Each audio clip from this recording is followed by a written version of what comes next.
అయింది. కొంతమంది మునులు ఈ దేవరగట్టు కొండల్లో లోక కళ్యాణం కోసం యజ్ఞ యాగాలు చేసేవారు. మణిమల్లాసులు అనే ఇద్దరు రాక్షసులు ఆ యజ్ఞాలను భగ్నం చేసేవారు.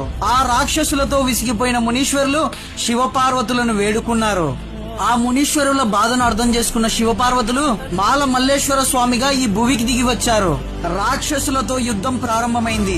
శివుడి చేతిలో చావడం అదృష్టంగా భావించిన ఆ రాక్షసులు దసరా రోజున చావుకు సిద్ధమయ్యారు. అయితే వాళ్ళ చివరి కోరికగా శివుడిని ఇలా అడుగుతారు. ప్రతి సంవత్సరం వాళ్లకు నరబలి కావాలని కోరుకుంటారు. దీనికి శివుడు సరే అని చెప్పబోతుండగా పార్వతీదేవి అమ్మవారు ఆపుతారు. ఇలాంటి మాట ఇవ్వడం కుదరదు. దీనికి బదులుగా ప్రతి సంవత్సరం విజయదశమి రోజున గోరవయ్య తొడ నుంచి పిడికెడు రక్తం నైవేద్యంగా సమర్పిస్తామని మాట ఇచ్చాడు స్వామి. అప్పటి నుంచి ప్రతి సంవత్సరం విజయదశమికి ఇలా పండుగ చేయడం ఆనవాయితీగా వచ్చింది.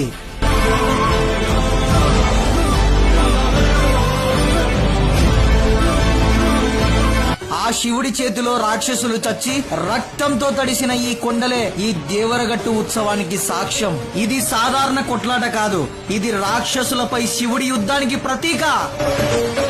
తలలు పగిలినా, రక్తం కారినా, గాయాలైనా అది ఆ మల్లన్నకు భక్తులు సమర్పించే నైవేద్యం.